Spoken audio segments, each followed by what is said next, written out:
ओम शांति। साथियों, एक बार फिर से स्वागत है आप सभी का हमारे इस कार्यक्रम ज्ञान की पाठशाला में। और जैसा कि हमने अपने पिछले एपिसोड में बात की आत्मा के चैप्टर पे, और हम पहुँचे थे जो हमारा मन रूपी घोड़ा है वो लगाम लेकर दौड़ रहा है, इस बात तक हम पहुँचे थे। और यहीं से पुनः अपने इस कार्यक्रम को शुरू करते हैं। और भाई साहब हमें बता रहे थे। भाई साहब, आपका बहुत बहुत स्वागत है। ओम शांति।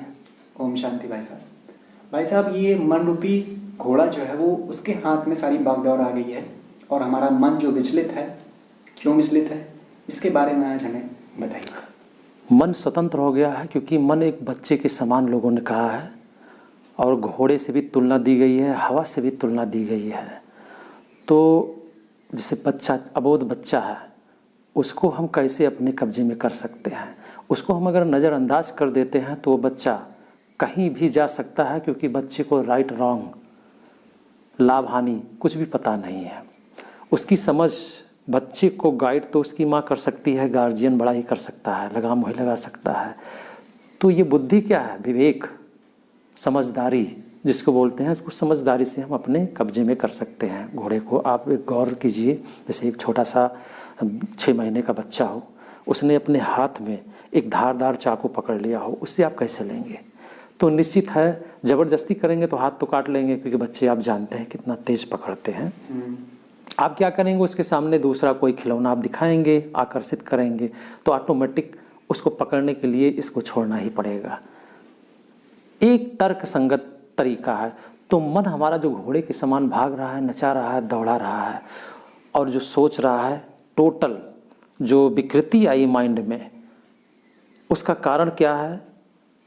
इस इंद्रियों के अधीन होकर आत्मा जब कर्म करना शुरू करती है स्वयं को भूल कर, तो धीरे धीरे जो उसके जो है नकारात्मक संस्कार तैयार होते हैं, बस उन्हीं संस्कार के चक्कर में वो मन बुद्धि घूमा करता है। प्रकृति यानी शरीर और पुरुष माने आत्मा।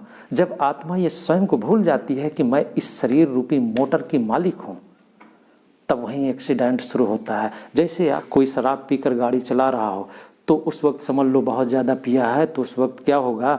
गाड़ी को वो ड्राइवर नहीं चला रहा होता है, वो ड्राइवर तो उस पर बैठा है, लेकिन गाड़ी उसको चला रही होती है, कहीं ले जाके गड्ढे में कुदाई देना है उसको। आज मनुष्य क्या हो गया है? बिल्कुल नशे में है। उसको ये नशे में मतलब विस्मृति है, उसके हाथ पांव में ताकत नहीं है, यानी मन और बुद्धि दोनों फेल है। वो इंद्रियों के अधीन होकर, इस प्रकृति के अधीन होकर रात दिन मनुष्य पाप कर रहा है। आंखों से गलत देख रहा है, मुख से कैसा बोल रहा है, बस तेरा मेरा प्रपंच की बातें, हर इंद्रियों से पाप कर्म होना।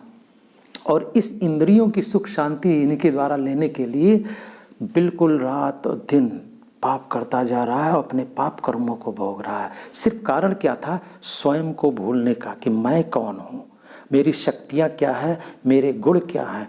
तो मैं आत्मा हूँ, इसका हम सबको बोध हुआ। मेरी शक्ति क्या है? मेरी शक्तियाँ हैं मन बुद्धि और संस्कार। मुझ आत्मा के रियल गुण क्या हैं? सुख शांति आनंद प्रेम पवित्रता। जो शक्ति थी, हमारे जो गुण थे, ये सातों, ये मेरी थी। ये पांचों जो है शरीर के बड़े होते होते धीरे धीरे ये शक्तियाँ गायब हो जाती हैं। आप देखेंगे एक छोटा सा अबोध बच्चा पालने में कैसे आनंदित रहता है, निस्वार्थ होता है, क्योंकि उसमें कोई विकार नहीं होता है। वो विकार और धर्म जात देह लिंग दोष सबसे वो क्या होता है? न्यारा होता है, उसको पता ही नहीं होता है। लेकिन इसलिए वो तो क्या है? आकर्षित होता है। इसलिए बच्चे को कहा गया है, महात्मा से संज्ञा दी गई है। लेकिन जैसे वो बच्चा थोड़ा बड़ा होता है, धीरे धीरे इस समाज में पहले से ही विकृतियां फैली होती हैं। जात धर्म लिंग दोष जो भी बने हुए हैं, उसके प्रभाव में आते आते वो भी अपने को भूल जाता है और शरीर समझने लगता है। और जो उसके पास शक्तियां आत्मा की थी वो गायब हो जाती है। फिर इन्हीं इंद्रियों के अधीन होकर धन दौलत व्यक्ति वैभव में वही अपने सातों गुणों को ढूंढता रहता है।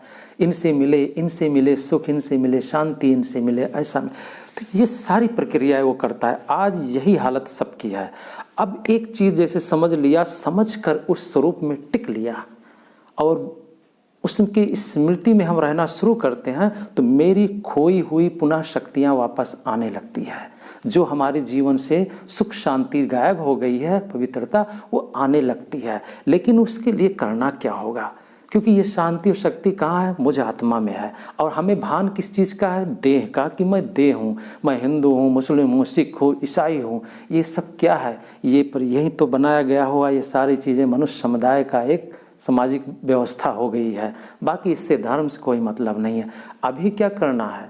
आत्मा की जो मन बुद्धि की शक्तियाँ विकृत हो गई हैं, वो मन बुद्धि की शक्ति को फिर से हमें तेज करनी है। उसकी विधि है स्वचिंतन, यानी स्वयं के बारे में, स्वयं की स्मृति में रह के कर्म करना।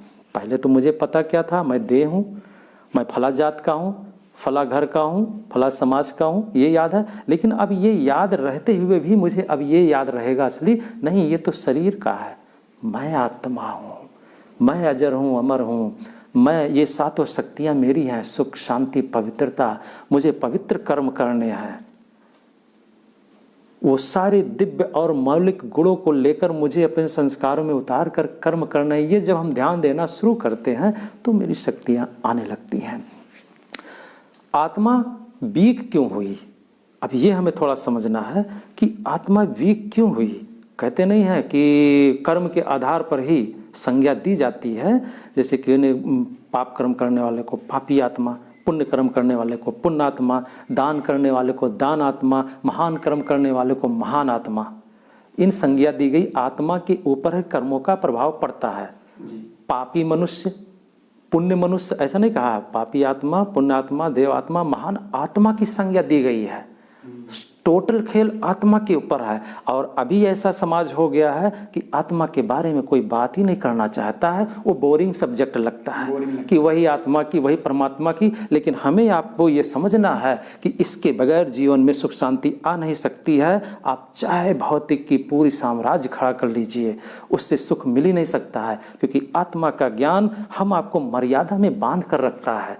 मुझे आपसे पाप कर्म नहीं होने देता है, धर्म में युक्त होकर, स्थित होकर कर्म करना सिखाता है, अटेंशन दिलाता है कि हम कैसे कर्म करें। क्योंकि आत्मा तो है सुख सागर की संतान, परमात्मा की संतान, जो सर्वशक्तिमान है, जो सर्व अच्छाइयों का सागर है। तो जब मैं अपने को आत्मा स्वरूप में देह में बैठकर स्थित होती हूँ तो ये स्मृति आती है। ऐसे ही नहीं मेरे भारत में कहा गया कि चमड़े के समान बाहर उतार के तब मंदिर में प्रवेश करो, शक्तियाँ मिलेगी। ऐसे नहीं कहा गया। उसका अर्थ जो बताया गया, उसके आध्यात्मिक रहस्य हैं कि इस शरीर रूपी चमड़े को भूलकर अपने सत्य चित्त स्वरूप में टिक कर, यानी सत्य स्वरूप आत्मिक स्वरूप में टिक कर उस परमात्मा की याद में बैठ, तब शक्तियाँ मिलेगी। तब आत्मा की जो मन बुद्धि की शक्तियाँ सब भ्रष्ट हुई हैं, वीक हुई हैं, वो शक्तियाँ आने लगेंगी। मन की शक्तियाँ कैसे खत्म हुई हैं? जो मन आज काबू में नहीं है, मन डिप्रेसिव है, मन टेंशन में है, ये सारी जो चीज़ें जो हुई हैं, इसके बारे में हम आपको अगले चैप्टर में बात करेंगे।